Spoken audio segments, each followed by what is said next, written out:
Hello दोस्तों, नमस्कार। आज की संडे स्पेशल क्लास में हम फीडर टेट के कुछ इम्पोर्टेंट क्वेश्चंस का डिस्कशन करने वाले हैं। तो आज की यह वीडियो आप लोगों के लिए काफ़ी इन्फॉर्मेटिव और इंटरेस्टिंग होने वाली है। आज की इस वीडियो में आपके क्वेश्चंस हिंदी और इंग्लिश दोनों लैंग्वेज में हैं, तो जो भी इंग्लिश वाले स्टूडेंट्स हैं उनको भी आज प्रॉब्लम नहीं होगी। चलिए आज की इस वीडियो को शुरू करते हैं। आज का हमारा पहला क्वेश्चन है, वर्कशॉप की जहरीली गैस से बचने के लिए किसका प्रयोग किया जाता है? तो इसका राइट आंसर हो जाएगा गैस मास्क। ठीक है, वर्कशॉप में विभिन्न प्रकार के हम कार्य करते हैं, जैसे कि मेटल कटिंग का कार्य हो, मेटल वेल्डिंग का कार्य हो। तो इन सभी ऑपरेशन में हम विभिन्न प्रकार के गैसों का प्रयोग करते हैं। ये गैसें हमारे हेल्थ के लिए अच्छी नहीं होती हैं, तो इस वजह से हम वर्कशॉप में इन सभी गैसों जहरीली गैसों से बचने के लिए हम गैस मास्क का प्रयोग करते हैं। तो आपका राइट आंसर हो जाएगा, वर्कशॉप में जो जहरीली गैसें निकलती हैं उन सभी गैसों से बचने के लिए हम गैस मास्क का प्रयोग करते हैं। तो राइट आंसर याद रखिएगा, गैस मास्क। ठीक है, सेम क्वेश्चन आपका इंग्लिश में है, तो जो भी इंग्लिश वाले स्टूडेंट हैं आप इसको प्लीज़ देख लीजिएगा। What is use to be avoid the poisonous gas of the workshop? तो राइट आंसर हो जाएगा इसका गैस मास्क। चलिए नेक्स्ट क्वेश्चन की तरफ बढ़ते हैं। नेक्स्ट क्वेश्चन है आपका सेकेंड नंबर का, किस विधि में व्यक्ति को चित लिटाया जाता है? तो याद रखिएगा, सिल्वेस्टर विधि में व्यक्ति को चित लिटाते हैं। ठीक है, वैसे ही आपसे क्वेश्चन पूछ सकता है एक और, कि सेफर विधि में व्यक्ति को कैसे लिटाया जाता है? तो इसको सीधा लिटाया जाता है। ठीक है, नेक्स्ट क्वेश्चन है थर्ड नंबर का, तकनीकी विद्यार्थियों को अपने स्टडी पीरियड में किसका अध्ययन करना चाहिए? तो जो भी टेक्निकल स्टूडेंट्स होते हैं, जैसे कि हम लोग हैं, तो हमें अपने पढ़ाई पीरियड में जो सबसे पहला चैप्टर होता है वो हमें सेफ्टी से संबंधित पढ़ाया जाता है। तो याद रखिएगा कि जितने भी टेक्निकल स्टूडेंट्स हैं उन सभी को अपने स्टडी पीरियड में सुरक्षात्मक उपायों का अध्ययन करना चाहिए, उसके बारे में जानकारी लेनी चाहिए, क्योंकि सुरक्षा बहुत ही इंपॉर्टेंट रोल प्ले करती है आपके जीवन में।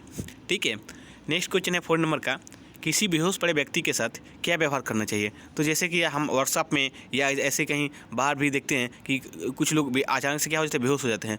तो उस कंडीशन में आपको क्या करना है कि देखेंगे कि उसकी सांस चल रही है नहीं। अगर सांस चल रही है तो तुरंत उसे हम क्या करने, डॉक्टर के पास ले जाएंगे। ठीक है, तो इंपॉर्टेंट पॉइंट है, आप इसको याद रखिएगा। नेक्स्ट क्वेश्चन है, इंच को मिलीमीटर में बदलने के लिए हमें क्या करना चाहिए? तो किसी भी इंच की यूनिट को मिलीमीटर में यानी कि mm में बदलने के लिए हमें 25.4 से मल्टीप्लाई करना है। ठीक है, तो इंपॉर्टेंट पॉइंट है, आप इसको भी याद रखिएगा। आज की यह रिवीजन की वीडियो है, तो हम किसी भी क्वेश्चन का डिटेल नहीं कर रहे हैं, उसके लिए सॉरी, क्योंकि ऑलरेडी हमारी डिटेल्स वाली क्वेश्चन वीडियो चल रही है। एक सीरीज़ है हमारी DRDO के लिए जो हमने चला रखी है, जिसका नाम है 100 दिन की सिलेक्शन वाली क्लास। उसमें हम डेली एक वीडियो आपको प्रोवाइड करते हैं, जिसमें हम क्वेश्चंस का डिटेल्स करते हैं। और आपसे रिक्वेस्ट है कि अगर आप चैनल को पहली बार विजिट कर रहे हैं तो प्लीज़ चैनल को सब्सक्राइब कर लीजिएगा, और हमारे चैनल पर उपस्थित बनी हुई जो प्लेलिस्ट है DRDO के लिए 100 दिन की सिलेक्शन वाली क्लास, उस सीरीज़ को एक बार जरूर देख करके जाइएगा। अगर आप किसी भी टेक्निकल एग्जाम की तैयारी करते हैं तो वहाँ से इस क्वेश्चन आपको कॉपी पेस्ट मिल सकते हैं। ठीक है, क्योंकि उस सीरीज़ में हमने सभी क्वेश्चन जो है आपके निमी के बुक से तैयार किए हैं। तो मैक्सिमम जो एग्जाम होते हैं गवर्नमेंट के, वहाँ से निमी के क्वेश्चन मैक्सिमम पूछे जाते हैं। तो ये उम्मीद है ये सीरीज़ आप लोग के लिए काफ़ी हेल्पफुल होगी। चलिए ज़्यादा बातें ना करते हुए हम आगे की तरफ बढ़ते हैं। हमारा अगला क्वेश्चन है, जाब को पकड़ने वाले उपकरण कौन कौन से हैं, यानी कि जाब होल्डिंग डिवाइस कौन कौन से हैं? तो याद रखिएगा, मशीन वाइस हो गया, बेंच वाइस हो गया, वी ब्लॉक हो गया, टी बोल्ट हो गया, ये सभी आपके जाब होल्डिंग डिवाइसेस हैं। ये सभी आपके जाब होल्डिंग डिवाइस के एग्जाम्पल्स हैं। ठीक है, नेक्स्ट क्वेश्चन है 7 नंबर का, चीजल के कटिंग एज से कितनी लंबाई तक हार्डवेयर टेम्पर किया जाता है? तो चीजल एक प्रकार का सिंगल पॉइंट कटिंग टूल होता है, और इसके जो कटिंग एज की लंबाई की बात करें, कितनी दूरी तक हार्डवेयर टेम्पर किया जाता है, तो याद रखिए कि 25 से लेकर के 35 मिलीमीटर तक इसके एज को हम हार्डवेयर टेम्पर करते हैं। ठीक है, तो भी इंपॉर्टेंट पॉइंट है, आप इसको याद रखेंगे। नेक्स्ट क्वेश्चन है 8 नंबर का, हेमाटाइट ऑक्साइड का रंग कैसा होता है? तो हेमाटाइट ऑक्साइड का रंग लाल या भूरा होता है, ये भी आप याद रखिएगा। ठीक है, ऐसे ही हेमाटाइट ऑक्साइड और एल्युमिनियम ऑक्साइड का रंग पूछा जाता है आपसे। तो हेमाटाइट ऑक्साइड का रंग लाल या भूरा होता है, जबकि एल्युमिनियम ऑक्साइड का रंग नीला होता है, ये आपको याद रखना है। ठीक है, नेक्स्ट क्वेश्चन है 9 नंबर का, कार्बन की मात्रा किस धातु में अधिक होती है? तो याद रखिएगा, कार्बन की जो मात्रा होती है सबसे अधिक कास्ट आयरन में पाई जाती है। इसके साथ ही आपसे क्वेश्चन पूछ सकता है कि किस धातु में कार्बन की मात्रा सबसे कम होती है? तो याद रखिएगा, रॉट आयरन में कार्बन की मात्रा सबसे कम होती है। सबसे अधिक पूछे तो कास्ट आयरन और सबसे कम पूछे तो रॉट आयरन, आपको याद रखना है। ठीक है, नेक्स्ट क्वेश्चन है 10 नंबर का, स्लिप गेज का अल्पतमांक कितना होता है? तो याद रखिएगा, स्लिप गेज का जो लिस्ट काउंट होता है वो आपका 0.001 मिलीमीटर होता है। तो ये भी इंपॉर्टेंट पॉइंट है, आप सभी इन सभी क्वेश्चंस का आंसर याद रखिएगा। क्वेश्चन 11 नंबर है, करेक्ट वर्नियर बेवल प्रोटेक्टर के प्रत्येक वर्नियर स्केल डिवीजन का मान कितना होता है? तो याद रखिएगा, इसका मान जो होता है 1 डिग्री 55 मिनट होता है। तो ये भी इंपॉर्टेंट पॉइंट है, आप इन सारे क्वेश्चंस को याद रखिएगा प्लीज़। नेक्स्ट आगे पढ़ते हैं। 12 नंबर क्वेश्चन है आपका, माइल्ड स्टील का लोअर क्रिटिकल तापमान कितना होता है? तो याद रखिएगा, माइल्ड स्टील का लोअर क्रिटिकल तापमान की बात करें तो यह होता है 723 डिग्री सेल्सियस, और अपर क्रिटिकल टेम्परेचर की बात करें तो यह होता है आपका 800 डिग्री सेल्सियस।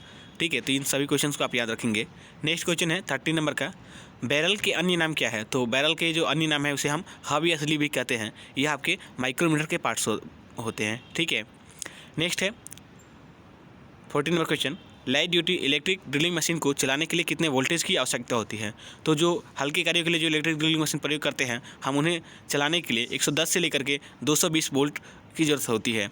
ठीक है, सॉरी अगेन, क्योंकि आज की इस वीडियो में हम डिटेल नहीं कर रहे हैं, आपको मैं बार बार बता रहा हूँ, क्योंकि ये आज की या संडे की क्लास है, तो हम संडे वाली डेली क्लास में हम केवल रिवीजन क्वेश्चन का करते हैं। उसके लिए सॉरी, अगर आप सोच रहे होंगे कि हम जो क्वेश्चन का डिटेल क्यों नहीं कर रहे हैं, तो आज जैसा कि आपको पता है कि हम संडे को रिवीजन क्लास लेते हैं, तो इस वजह से आज की इस वीडियो में हम किसी भी क्वेश्चन का ज़्यादा डिटेल्स नहीं कर रहे हैं, और चूँकि आज रिवीजन कर रहे हैं तो हम ज़्यादा समय भी आपका नहीं लेना चाहते हैं। ठीक है, बाकी ऑलरेडी हमारे चैनल पर DRDO चौधरी की सिलेक्शन क्लास से एक सीरीज चल रही है जिसमें हम क्वेश्चन का डिटेल कर रहे हैं। ठीक है, तो अगर आप डिटेल्स वीडियो आपको चाहिए तो उस वीडियो को एक बार जरूर देख के जाएगा, डेफिनेटली ही आपको आने वाले किसी भी एग्जाम में उस सीरीज से क्वेश्चन पूछे जाएंगे। चलिए नेक्स्ट क्वेश्चन की तरफ बढ़ते हैं। नेक्स्ट क्वेश्चन है आपका 15 नंबर का, ड्रिल के हेलिक्स एंगल का दूसरा नाम क्या है? तो याद रखिएगा, ड्रिल के हेलिक्स एंगल का दूसरा नाम फ्लूइड एंगल भी है, और इसका जो एंगल की बात करें तो 27.5 डिग्री होता है, 27.5 डिग्री या 27 होल 1/2 इसका एंगल होता है। तो ये भी आप याद रखेंगे।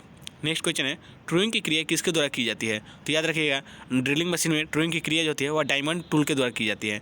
एक क्वेश्चन और आपसे एक्स्ट्रा एग्जाम पूछा जाता है, ट्रूइंग और ड्रेसिंग कि क्या ट्रूइंग और ड्रेसिंग एक ही औजार के द्वारा किए जाते हैं? तो याद रखिएगा, यस, ट्रूइंग और ड्रेसिंग ऐसे ऑपरेशन है जो एक ही टूल के द्वारा, एक ही औजार के द्वारा किए जाते हैं। तो इंपॉर्टेंट पॉइंट है, आप इसको भी याद रखेंगे। नेक्स्ट क्वेश्चन है 17 नंबर का, कोबाल्ट धातु का रंग कैसा होता है? तो याद रखिएगा, जो कोबाल्ट धातु है इसका रंग जो है सफ़ेद होता है। ठीक है, तो धातुओं के रंग से संबंधित, धातुओं के मेल्टिंग पॉइंट से भी संबंधित कई सारे एग्जाम में क्वेश्चन पूछे जाते हैं, तो आपको याद रखना है कि कोबाल्ट धातु का रंग की बात करें तो यह सफ़ेद होता है। ठीक है, नेक्स्ट क्वेश्चन है 18 नंबर का, धातु के किस गुण के कारण उसे एक निश्चित आकार में बदला जा सकता है? तो धातु में प्लास्टिसिटी का गुण होता है जिसके कारण उसे हम आसानी से किसी शेप में बदल सकते हैं। तो ये भी इंपॉर्टेंट क्वेश्चन है, आप इसको याद रखिएगा, प्लास्टिसिटी के कारण धातु को हम किसी आकार में बदल सकते हैं। नेक्स्ट क्वेश्चन है 19 नंबर का, माइक्रोमीटर का आविष्कार किसने किया था? तो याद रखिएगा, माइक्रोमीटर का आविष्कार जो है जीन पाल्मर ने 1884 में किया था, यानी कि 1884 में जीन पाल्मर ने माइक्रोमीटर का आविष्कार किया था। तो इंपॉर्टेंट पॉइंट है, आप इसको याद रखेंगे, क्योंकि यहाँ से क्वेश्चन अभी तक पूछा नहीं गया है, हो सकता है आपसे एग्जाम में पूछ लें। ठीक है, नेक्स्ट क्वेश्चन है 20 नंबर का, रेडियल ड्रिलिंग मशीन में कितने मिलीमीटर तक ड्रिल होल्ड किया जा सकता है? यानी कि रेडियल ड्रिल मशीन की जो क्षमता होती है पकड़ने की ड्रिल बीट, वो कितनी होती है? तो यह याद रखिएगा, 100 मिलीमीटर ड्रिल तक के ड्रिल बीट को यह आप ड्रिल मशीन जो है पकड़ सकती है। तो इसका राइट आंसर होगा 100 मिलीमीटर।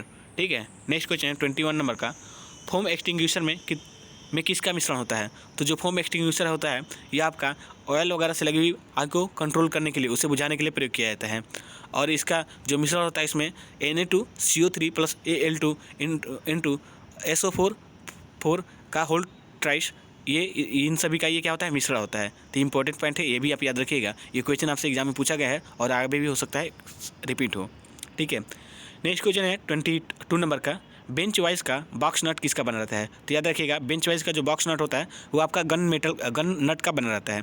ठीक है, तो ये भी इंपॉर्टेंट पॉइंट है, आप इसको याद रखिएगा, आपसे क्वेश्चन पूछ सकता है एग्जाम में कि बेंच वाइज का बॉक्स नट किसका बना होता है? तो राइट आंसर हो जाएगा आपका गन नट या फास्फोरस ब्रॉन्ज का यह बना रहता है। तो ये भी याद रखना है आपको।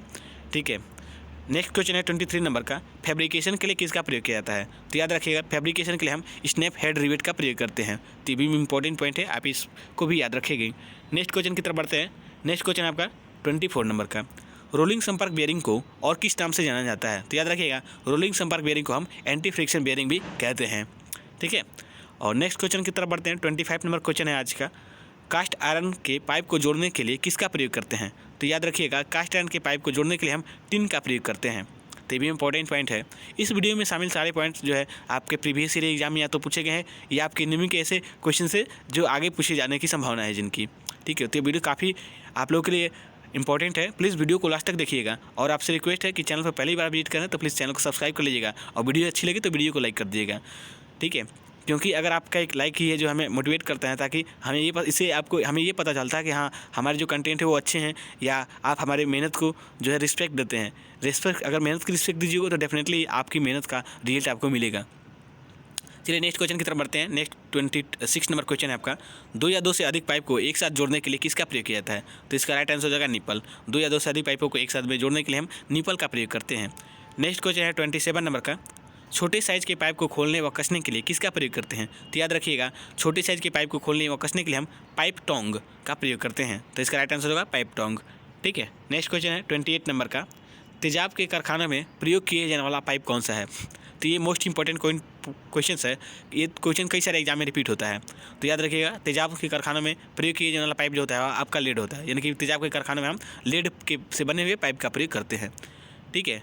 नेक्स्ट क्वेश्चन है 29 नंबर का, स्लिप गेज के सबसे छोटे ब्लॉक का साइज़ कितना होता है? तो याद रखिएगा, ये आधा mm होता है, यानी कि 0.5 मिलीमीटर होता है स्लिप गेज के सबसे छोटे ब्लॉक का साइज़। और यही क्वेश्चन आपसे थोड़ा सा डिफरेंट से पूछ सकता है आपका कि स्लिप गेज के सबसे बड़े ब्लॉक का साइज़ कितना होता है। तो इसको आपको सीधा मतलब इसको उल्टा कर देना है, 0.5 की जगह इसको 50 आपको याद रखना है, यानी कि 50 मिलीमीटर सबसे स्लिप गेज के सबसे बड़े ब्लॉक का साइज़ 50 मिलीमीटर होता है, ये आपको याद रखना है। और सबसे छोटे सा ब्लॉक की साइज़ की बात करें तो 0.5 मिलीमीटर होता है, ये भी आपको याद रखना है।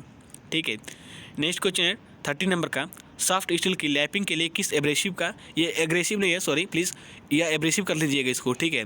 सॉफ्ट स्टील की लैपिंग के लिए किस एब्रेसिव का प्रयोग करते हैं? तो याद रखिएगा, एल्युमिनियम ऑक्साइड का प्रयोग हम सॉफ्ट स्टील की लैपिंग के लिए करते हैं।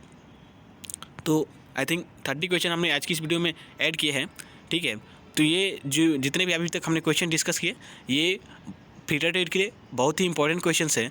आपसे रिक्वेस्ट है कि प्लीज़ 1-2 बार वीडियो को देख लीजिएगा, ताकि जो भी डाउट है वो सारे आपके क्लियर हो जाएं। और आज की रिवीजन की वीडियो थी, इस वजह से हमने किसी भी क्वेश्चन का डिटेल्स नहीं किया है, उसके लिए सॉरी अगेन।